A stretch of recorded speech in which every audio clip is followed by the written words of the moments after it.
નમસ્તે વિદ્યાર્થી મિત્રો, આજે આપણે ધોરણ 8ની અંદર પાઠ વિષય હિન્દી એની અંદર પાઠ છઠ્ઠો જે કાવ્ય છે તૂફાનો કી ઓર. કાવ્યની અંદર કવિએ નાવિકની વાત કરી છે કે જે નાવિક તૂફાનોથી દરિયાઈ તૂફાનોથી લડીને પોતાની નાવને પાર પડાવે છે. તો કાવ્ય છઠ્ઠી તૂફાનો કી ઓર જે છે શિવમંગલ સિંહ અને જેમનું ઉપનામ શું છે તો કે સુમન. થોડોક લેખન પરિચય આપણે જોશું તો કે 5 अगस्त 1915 को ग्राम जगरपुर जिला उन्नाव उत्तर प्रदेश में बनारस हिंदू विश्वविद्यालय से MS PhD अनेक अध्यापक संस्थाओं विश्वविद्यालयों तथा हिंदी संस्थान में उच्चतम पदों पर कार्य किया तथा अनेक देशों की यात्रा की. 1974 में मिट्टी की बारात पर साहित्य अकादमी तथा 1993 में भारत भारतीय पुरस्कार से सम्मानित. 1974 में भारत सरकार द्वारा पद्मश्री से सम्मानित. हिलोल जीवन के गान, युग का मोल, प्रलय सुजन, विश्व बदलता ही गया, विद्य हिमालय, मिट्टी की बारात, वाणी की व्यथा, कटे अंगूठों की बंदरबारे, उद्यम और विकास, प्रकृति पुरुष कालिदास.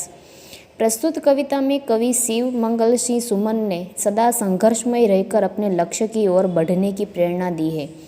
जिस तरह आग में रहकर सोना निखरता है, उसी तरह बाधाएं हमें जीने की नई राह दिखाती है तथा आगे बढ़ने के लिए हमारे इरादों को मजबूत बनाती है. इस कविता में धैर्य, गतिशीलता, साहस और संघर्षरत रहना जैसे मूल्य उजागर किए गए है. કાવ્યની અંદર છે તે મુસીબતથી હાર માનવાનું નહીં પણ મુસીબતની સામે ડટી અને તેમનો સામનો કરવાનું કહેવામાં આવ્યું છે.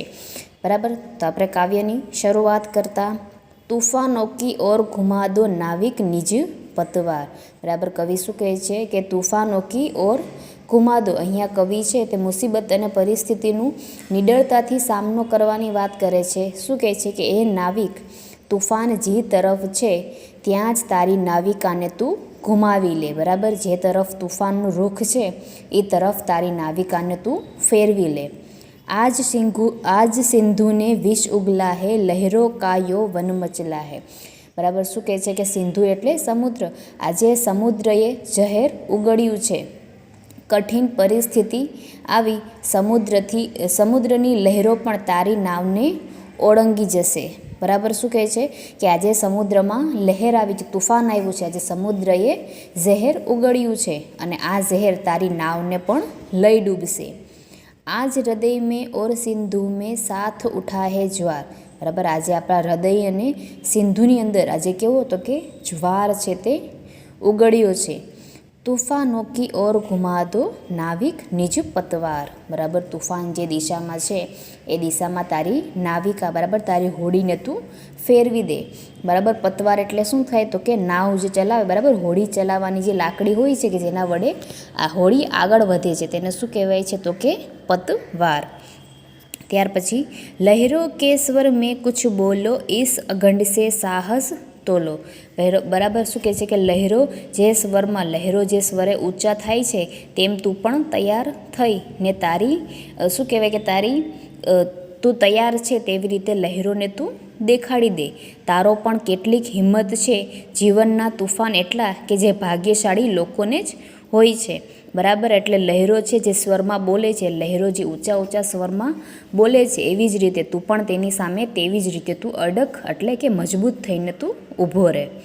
કભી કભી મિલતા જીવન મેં તૂફાનો કા પ્યાર. શું કહે છે કે ક્યારેક ક્યારેક જ જીવનની અંદર મુસીબતોનો સામનો કરવાનો મોકો મળે છે. બરાબર, ક્યારેક ક્યારેક જ જીવનની અંદર તૂફાનો આવે છે તો તેને ડટી અને બરાબર તેનો સામનો કરવાનો. તૂફાનો કી ઓર ઘુમા દો નાવિક નિજ પતવાર. બરાબર, તૂફાન જે દિશામાં છે તો એ દિશામાં તારી હોડીને ફેરવી લે. ત્યાર પછી યહ અસીમ નિજ સીમા જાને, સાગર કી તો યહ પહેચાને. બરાબર, આજે પણ આપણે દરિયાને ખબર પડી જાય કે એની પણ કંઈક સીમા છે. સાગર ભી તો યહ પહચાને, બરાબર, એને પણ ખબર પડવી જોઈએ કે સીમા એની એક સીમા છે, એની સીમાની બહાર જાય નહીં. મિટ્ટી કે પુતલે માનવને કભી ન માની હાર. આ મિટ્ટીના પુતળા છે, બરાબર, માનવી છે, તે પણ એવા લોકો, માનવીએ પણ ક્યારે પણ પોતાની પરિસ્થિતિથી હાર માની નથી. આજે સમુદ્રને પણ ખબર પડી જશે કે માનવી પણ પોતાની હાર માનતા નથી. તૂફાનો કી ઓર ઘુમા દો નાવિક નિજ પતવાર, બરાબર, તુફાન જે દિશામાં છે એ જ દિશામાં તારી નાવિકાને તું ફેરવી લે. સાગર કી અપની ક્ષમતા હે પર માઝી ભી કબ થકતા હૈ, બરાબર, સાગર છે, દરિયો છે, એની પણ એક ક્ષમતા છે, પણ માઝી એટલે કે જે હોડી ચલાવે છે એની પણ, બરાબર, એ પણ મુસીબતથી થાકી જાય એમ નથી. જબ તક સાંસો મેં સ્પંદન હૈ ઉસકા હાથ નહીં રૂકતા, જ્યાં સુધી એના શ્વાસ, એના જીવની અંદર જ્યાં સુધી શ્વાસ રહેશે ત્યાં સુધી જ તેને હાથ છે તે તેની હોડીને આગળ ધકેલવાથી રોકાશે નહીં. તે તેની હોડીને તુફાનથી બહાર કાઢીને જ રહેશે. ક્યાં સુધી? તો કે જ્યાં સુધી એના શ્વાસની અંદર શ્વાસ રહેશે ત્યાં સુધી. ઇસકે હી બલ પર કર ડાલે સાતો સાગર પાર, એ જ વિશ્વાસની સાથે, એ જ શક્તિની સાથે જ એણે 7 સાગરને પાર કરી લીધા છે. તૂફાનો કી ઓર ઘુમા દો નાવિક નિજ પતવાર, બરાબર, તુફાન જે દિશામાં છે એ દિશામાં જ તારી નાવિકાને તું ઘુમાવી લે, બરાબર. એટલે કવિ શું કહેવા માગે છે કે કોઈ પણ પરિસ્થિતિની અંદર આપણે હાર માનીને બેઠવાનું નહીં. હરેક પરિસ્થિતિ, મુસીબત આવે છે તો એનું કોઈક નિવારણ પણ હોય જ છે, બરાબર. તો તે કોઈ પણ મુસીબતનો ડટીને સામનો કરવો જોઈએ. અહીંયા આપણી કાવ્ય છે તે પૂર્ણ થાય છે.